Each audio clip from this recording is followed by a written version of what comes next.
Fight Mike here. Today we're going to be breaking down and predicting the entire UFC 318 card taking place this weekend, headlined by Max Holloway and Dustin Poirier. I'll jump straight into the video with the early prelim opener. We've got Carly Judice versus Nicole Cagliari. I'm going to be picking Carly Judice in this fight. Don't be fooled by the 4-2 record. She's actually a very skilled fighter, and her record sort of doesn't do her any justice. A lot of those two losses as well were very close fights. She's very slick on the feet. She's got decent grappling. She got a head kick KO last time out. She's got finishing potential. She's got absolutely more finishing ability than Nicole Cagliari.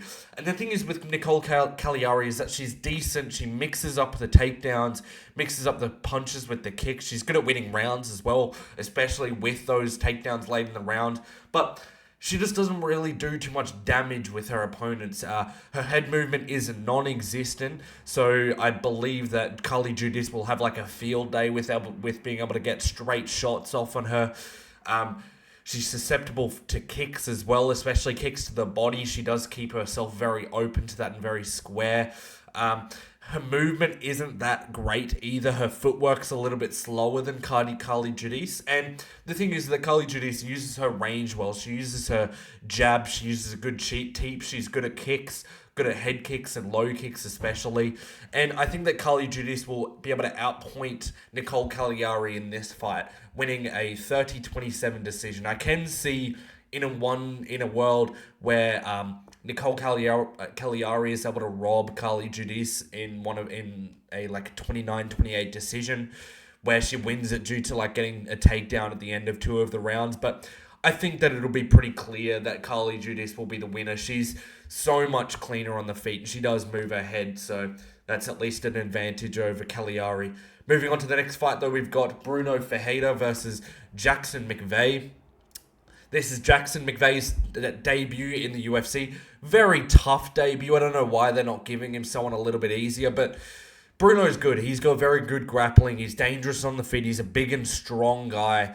And the thing is that Jackson McVeigh, although he's a good prospect, even in his regional fights, it's very clear that he's got a lot of development left to go before the end of his career.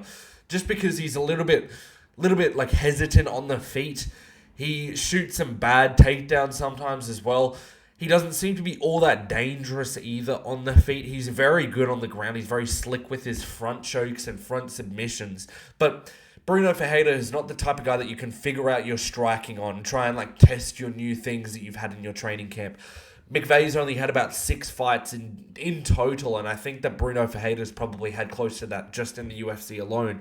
So the experience for Bruno is going to be completely over Jackson, and even though Jackson's got the grappling experience and got some good submissions on his record, he's not got the striking to be able to blend the grappling in. So I think that Bruno is going to be able to finish Jackson by KO in the first round after Jackson shoots a few panic takedowns. Moving on to the next fight that we've got, Ryan Spann versus Lucas Bresky.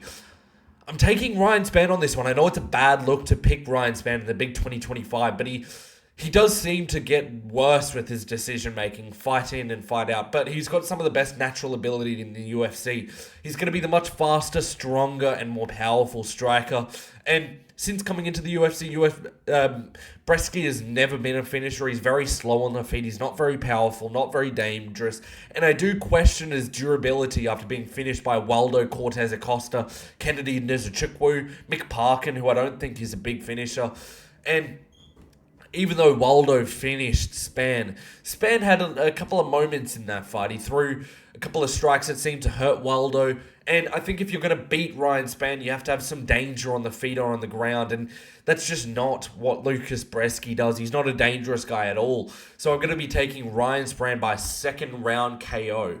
Moving on to the next fight, though, we've got Jimmy Crute versus Marcin Prachnio. This is another fight that I'm going to look terrible if I get it wrong, but I'm picking Jimmy the Crute Brute to get it done. I think Jimmy's last performance is clouding people's judgments on him. And I'm not going to disagree with them to have some judgments over Jimmy Crute, but not enough to pick Marcin Prachnio to beat him. He's facing guys like Jamal Hill, faced Alonzo Menifield twice in a row, picking up a draw in one of those fights. And then Rodolfo Bellato, who I think is terrible, but I still think he's a little bit better than Marcin Prachnio. And the thing is that when we look at Prachnio, we're seeing losses to Modestas Bukauskas or Vitor Petrino by submission, who, although both of those guys are pretty skilled fighters, I think that Jimmy Crute is better on the ground than both of them. And the fact that Prachnio is getting some credit with wins over William Knight and Devin Clark shows that his skills aren't amazing, and he definitely has the ability to get blobbed on by Jimmy Crute. The thing is about this fight is that I'm confident that Jimmy will be able to manhandle them if they get it to the ground.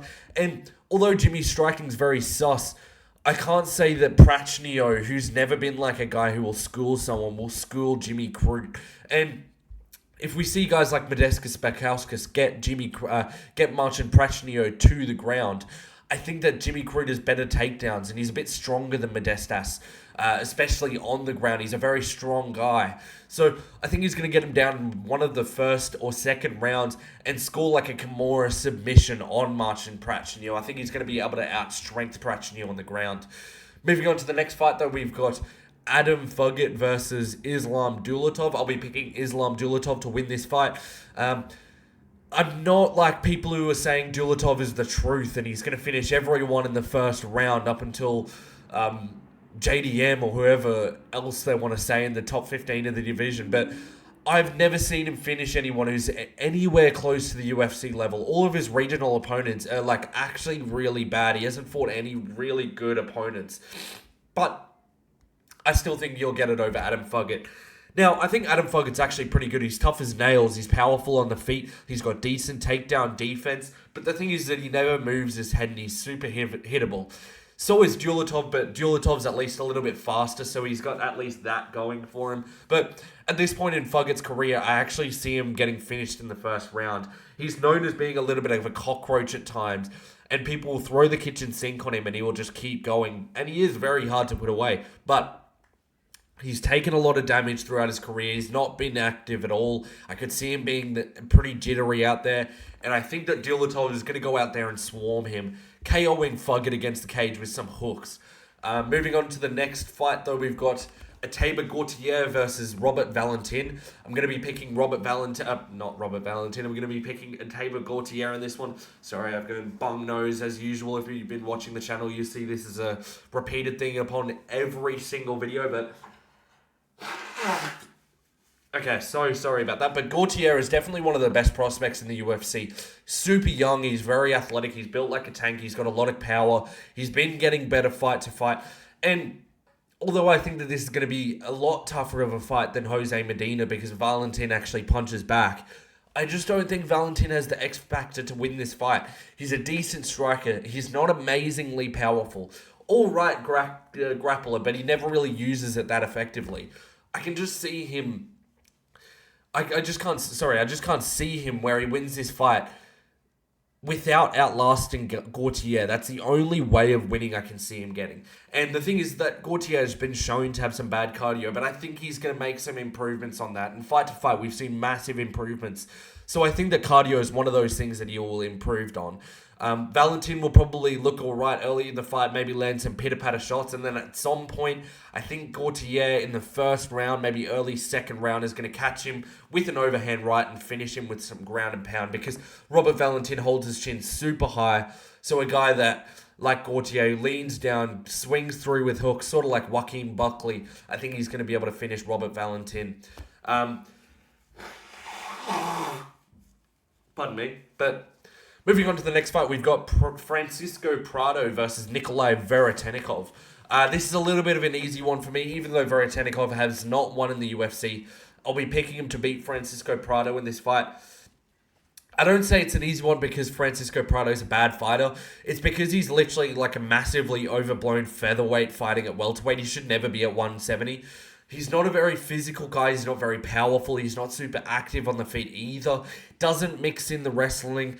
And Nikolai is a very well-rounded welterweight-sized welterweight. He's decent everywhere, not great anywhere, but I think he's just going to be able to outdo Prado in this fight. He's going to have a rangier jab. He's going to have some kicks and some cage work. He's going to be stronger. I didn't change the slide over, but he's going to be stronger than Francisco Prado, and I think he's going to be able to win a 30-27 decision in this fight. Moving on to the next one, though, we've got Marvin Vettori versus Brendan Allen. I'm going to be picking Marvin Vettori.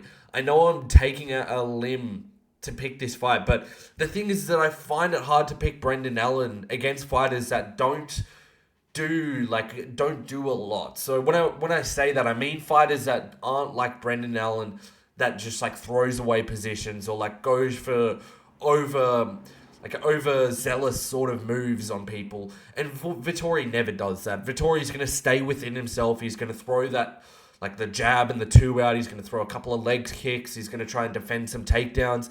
But he's not going to do anything crazy. When you see Brendan Allen fight, it literally looks like he never knows how to win the fights. It's like he has an allergic reaction to winning rounds like a normal fighter. In saying that, neither does Vettori, but he doesn't lose himself rounds actively like Brendan Allen. Like, Brendan Allen will have success in points of a fight. He'll rock Anthony Hernandez with a head kick, and then he'll shoot a takedown 3 seconds later, losing position. So it's just those sorts of decisions make it so difficult for me to pick Brendan Allen to win fights. I think I can see Brendan Allen having success in lots of points in the fight. I see him teeing off on Vettori, hitting him with head kicks, hitting him with body shots, hitting him with leg kicks, hitting him with everything that he wants to. But I think he's going to try to leap on his back and end up on bottom position in like multiple times per round. And he'll lose the points of the round that'll matter. It'll be like a close round, and I could see him just jumping on the back in the last 20 seconds, getting thrown on bottom, and then Vettori will throw a couple of ground and pound shots, able to win him the round. I think people overrate how bad Vettori is. Across his career, he's made 0 adjustments, but I think he's looked specifically bad recently because he's been coming off injuries, and I think that Dolidze is sneaky good. And I just see it being like the best of the bad bunch, where Vettori is just the type of fighter to beat Brendan Allen via making good decisions throughout the fight. Like, I just don't see... You don't see Vettori make terrible decisions to lose in fights, but you see Brendan Allen make these time and time again. Every single fight, he's making these decisions. So I just can't pick him in this fight. I know the people who are beating him, like Imavov, or who did he lose to last time out? He lost to Anthony Hernandez. These types of fighters, they have a lot in their game, so it makes sense that he's losing to them. But Vettori, I just think he's going to do just enough in every round, and Brendan Allen is just going to lose himself enough of the rounds to lose him the fight. It's a weird way to predict it, but I don't see any skills that Vettori has over Brendan Allen, except that he keeps himself within himself, whereas Brendan Allen is always trying to do these outlandish things that don't work. So I'm going to be picking Vettori by a 29-28 decision. Moving on to the next fight, that we've got Kyler Phillips versus Vinicius Oliveira. I'm going to be picking Vinicius Oliveira to win this by decision. I think Vinicius is overrated, though. And I know that's a crazy thing to be saying after he just beat Kyler Phillips, after he just beat Saeed Nurmagomedov, but Kyler Phillips, I also think is quite overrated. I think before Kyler popped for steroids was a different fighter than the Kyler we have today. Like in the Yodong fight or the Marcelo Rojo fight. Nowadays, it seems we have a more wrestling-heavy Kyler that throws a lot of crazy techniques but has a lot less power than he used to. His cardio always was an issue, and that looked even worse than it ever has in his career against Rob Font. And we know that people aren't just terrible as soon as they lose to a New England cartel guy, but it's a bad look. And Vinicius is a better striker, I think, than Rob Font. He's more imposing. He's more powerful. He's better in the clinch. He's a better anti-grappler as well. He's very powerful. He throws some wild techniques intended to hurt you. And to be honest, I think this is going to be a dominant decision for Vinicius, where he's winning a 30-27 decision. Kyler throws spinning techniques constantly, and he will try to catch Oliveira off guard with them, but he never lands them, and he never really hurts people with these. It's a really weird situation with it. It's not like Yair, where you see him land a head kick every now and then and drop people. He does not do that ever. And when he starts to lose the striking in this fight against Vinicius, he's going to just start diving the legs whilst completely gassed out. And Vinicius has shown time and time again he's good at the sprawling ball. I think he's going to be able to drop Vinicius a couple of times and win a 30-27 dominant decision over Kyler Phillips. Moving on to the next fight, that we've got Michael Johnson versus Daniel Zellhuber. I'm going to be picking Daniel Zellhuber via first round KO. People still talk about Michael Johnson like he's a guy that can beat anyone on his good day. But we're seeing a slower, like, bad reaction time Michael Johnson. And even though Zellhuber is not the most powerful of fighters, he's got enough KO power to KO the glass cannon Michael Johnson. I think people at this point are saying Michael Johnson's wins over Ottoman Azayatar or Darius Flowers are good wins, but they're really not. He didn't look good in those fights. I don't think he looks like the Michael Johnson that beat Dustin Poirier. And even then, I don't even think Zellhuber is amazing. He's only 3-2 in the UFC, so it's not like he's the best prospect ever. But you need something special in the striking or special in the ground game to beat Zellhuber. And Michael Johnson's left hand is not that special tool to beat Zellhuber. He needs like a strong grappling technique. And the thing is that he's coming in with less weapons on the feet. He's coming in with a slow... this is Michael Johnson. He's coming in with less weapons. He's coming in with a worse chin, less reach, a worse reaction time. I just don't see the advantages for MJ in this one. As Zellhuber's still a spring chicken. He's like 25 or 26 years old. And the way I see this going is Michael Johnson is going to throw out that left hand that he always thinks he's going to KO his opponents with. And finally, someone's just going to slip it and KO Michael Johnson off it. So I think I'm going to be picking Zellhuber by a first round KO. Moving on to the next fight, we've got Dan Ige versus Patricio Pitbull. I'm going to be picking Dan Ige to win this fight. This is a bit of a mirror matchup. Both of these guys fight very similarly. They're both short and stocky, boxing, heavy strikers who are not the most active guys and will shoot a couple of takedowns. But the biggest difference in this fight is the age of these two fighters. They're very identical, so I'm going to pick the guy that's got less miles on the body. I think Patricio, compared to 4 years ago, is a completely different fighter. He's much less active than he used to be. He's less explosive with his takedowns. His punch speed is not there. He's gotten a lot less durable. He got dropped by Yair last time with a punch, which is really bad look. And he got finished by Chihiro Suzuki in Ryzen, who is not... He's a decent finisher, I'll give him that, but he's not like a UFC-level Dan Ige finisher. And Dan Ige is in nowhere near the point of the career where he's getting beaten by a Chihiro Suzuki in Ryzen. He's proven to be unfinishable time and time again. He's taken bombs off Josh Emmett and was never rocked. Still slick enough to land KO blows against like difficult stylistic matchups like Sean Woodson. And I think he's going to be the more accurate, faster, powerful striker on the feet. Although Ige's been out-wrestled before, he's shown that he's definitely got that weakness in his game. If Pitbull can't out-wrestle Yair, he's not going to out-wrestle Ige. Ige's shorter, he's more difficult to take down. He's not in the position to be taken down like Yair is. And I think Ige is much better on the ground than Yair is. And I think that Ige is going to have some tighter hooks, some faster hooks. And when these guys are both going for their left hook, I think Ige's is the one to land. And I think he's going to finish him in the second round by flatline 50k Ige KO. Moving on to the next fight, though, we've got Kevin Holland versus Daniel Rodriguez. Another fight I'm picking to be finished by KO. I'm going to pick Kevin Holland to beat Daniel Rodriguez by first round KO. I think D-Rod's pretty good, but not ranked level at this point. He's 38. He's looking visibly slower. He's degrading in skill level. And Kevin Holland is having some of the best performances in his career. And he's going to be a lot faster and more active on the feet than D-Rod. Even though D-Rod's got some slick boxing, I think he's going to struggle with the range and durability of Kevin Holland. And I think at some point in this fight, I think Kevin Holland's going to realize that he's not getting hurt by D-Rod.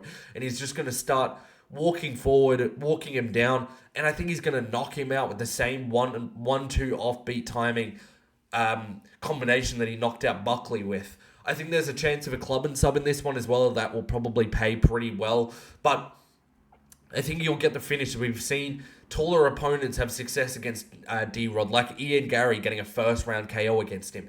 And Holland, I think, is much more dangerous than Ian Gary, and we're seeing a worse Daniel Rodriguez than the one that fought Ian Gary. So I think he's going to be able to get a first-round 45-70 easy KO over Daniel Rodriguez. Moving on to the co-main event of this pay-per-view, which is a weird thing to say, we've got Paulo Costa versus Roman Kopylov. I'm going to be picking Kopylov to win this fight by decision. I'm seeing a lot of people talking about Kopylov like he's a world champ compared to Costa, but realistically, if you really watch these guys, a slicker version of Paulo Costa.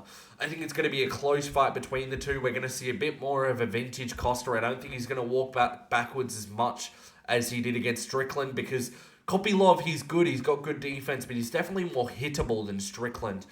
And I think he's going to try and stay out of boxing range with Paulo Costa. Just because I think that Costa's very acceptant of having a kick-heavy fight. And I think that Kopylov has got the faster and cleaner kicks out the two. And when they do have boxing exchanges, I think Kopylov is going to be the more advanced fighter. He's got more body punches. He mixes his combinations a lot more. And I think he'll just be able to outwork Paulo Costa, getting a 30-27 decision in this fight. I could see Paulo Costa sort of like emoting on him in the second and third rounds, getting like out body kicked and out leg kicked. And I actually don't think that this is going to be the barn burner that everyone says it's going to be. So I'm going to be picking a 30-27 decision for Roman Kopylov. Moving on to the next fight, the main event of the card.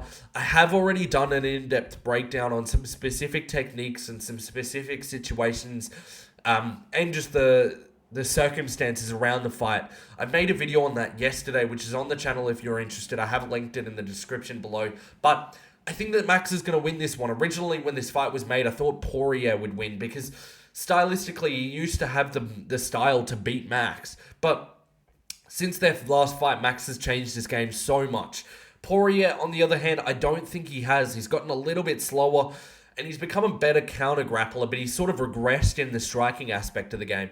And in the fight, in their last fight, it was a lot closer than people said. So the way I look at it, it'll probably be similar to that last fight, but without all the sustained damage in the first two rounds. When I say that, in their first fight, Poirier did basically all the damage in the first two rounds. He was pinging Max's head like a pinball machine in those first two, damaging Max, cutting him open, making him look a bit slower than Poirier was. But then in the third and fourth rounds, Max was able to win those rounds back, and it came down to a close fifth round. I think that will be very similar to what happens this time. I think Poirier is going to come out and hard and fast again. But the biggest difference is that Max is going to remember the amount of damage he took against Poirier and won't want to fight from behind again. He's likely going to be a little bit more hesitant, and I think he's going to be a bit less acceptant of getting hit by Poirier like he was in those first two rounds. And the thing is that Poirier is going to be a little bit more ring rusted this time around. I think he's going to overthrow a bit in those first two rounds, maybe be a bit inefficient and a bit inaccurate. But in those first two rounds, I think Poirier is going to come out hard and fast like the last fight. But I think that since he's not going to hit Holloway as cleanly, and he's going to be a bit more inaccurate and inefficient, maybe he's throwing a bit more wildly, and we're seeing Max Holloway land still quite a few punches maybe to the body. I think that we're going to see those rounds be swing rounds, not dominant Poirier rounds. And then round 3 and 4, I think it's going to look the same as it did in the last fight, where Poirier slows down and Holloway is able to make his way back into the fight. I think he's going to win those third and fourth rounds very clearly. And then the fifth round, I could see it being an absolute war, where Poirier is emoting and he's like aura farming the entire round, and Holloway is just pointing to the floor, and we get one of those 10 seconds of absolute brawlings at the end. But what I see in this fight is a definite decision. I don't see either of these guys putting enough pace on it to get a finish.